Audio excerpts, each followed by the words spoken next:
Assalamualaikum students. It is our lecture number 3 of chapter number 6. Open your docket, page number 75, exercise 6.2. We know that कि हमें इस paragraph को English में translate करना है. First, we read the paragraph. एक दफ़ा का जिक्र है कि एक गीदड़ एक दरिया के किनारे रहता था. दरिया के दूसरे किनारे पर खरबूजे के बहुत से खेत थे. दरिया गहरा और चौड़ा था. गीदड़ जी भरकर खरबूजे खाना चाहता था. वो दरिया उबूर नहीं कर सकता था. एक दिन उसने अपने दोस्त ऊँट से कहा, अगर तुम मुझे दरिया के दूसरे किनारे ले चलो तो मैं बहुत शुक्रगुजार होऊंगा. ऊँट रजामंद हो गया. गीदड़ ऊँट की पीठ पर छलांग लगाकर चढ़ गया.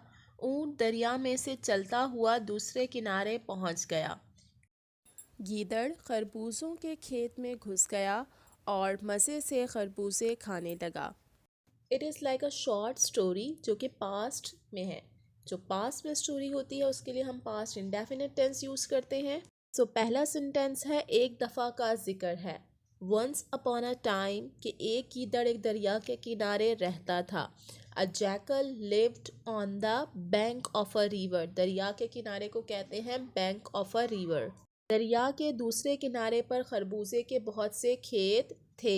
एग्जिस्टेंस बताई गई है खेतों की. सो देयर वर, पास्ट की बात है. There were many melon field. खरबूजे को कहते हैं मेलन और खेत को कहते हैं फील्ड.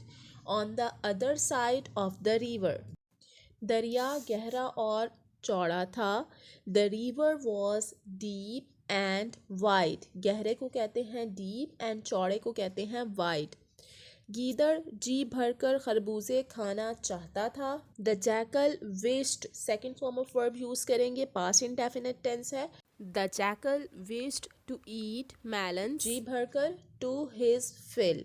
वो दरिया उबूर नहीं कर सकता था. मीन्स वो दरिया क्रॉस नहीं कर सकता था. कि उसके पास दरिया क्रॉस करने की एबिलिटी नहीं थी. तो इसके लिए हम मॉडल वर्ब यूज़ करते हैं could. He could not cross the river. अगर हम प्रेजेंट की एबिलिटी की बात करें, so he can cross the river, he can not cross the river. Can हम यूज़ करते हैं जब हम प्रेजेंट में एबिलिटी की बात करते हैं कि ये काम करने की सलाहियत है मुझ में. और अगर हम पास्ट की बात करते हैं कि ये काम करने की सलाहियत थी उसमें या नहीं थी, तो उसके लिए हम मॉडल वर्ब कुड यूज़ करते हैं. एक दिन उसने अपने दोस्त ऊँट से कहा. One day he said to his friend, the camel, अगर तुम मुझे दरिया के दूसरे किनारे ले चलो तो मैं बहुत शुक्रगुजार होऊंगा. ये जैकल के वर्ड्स कोट किए गए हैं यहाँ पर, तो हमने इसे इन्वर्टेड कॉमास में राइट करना है. I shall be very thankful if you take me to the other bank of the river. इसे इन्वर्टेड कॉमास में राइट करेंगे.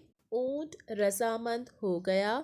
द कैमल रजामंद, agreed, second form of verb, past indefinite है. गीदड़ ऊँट की पीठ पर छलांग लगाकर चढ़ गया. The jackal jumped on the camel's back. ऊँट दरिया में से चलता हुआ दूसरे किनारे पहुंच गया. The camel wading through the river reached the other bank. गीदड़ खरबूजे के खेत में घुस गया. The jackal entered, second form of verb, the melon field, और मज़े से खरबूजे खाने लगा. And began to eat the melons with relish. That's all for today. Note down your home task. Do practice of exercise 6.2 in the AR chapter number 6. आपने तमाम difficult vocabs को learn करना है और उसकी प्रैक्टिस भी करनी है यार में.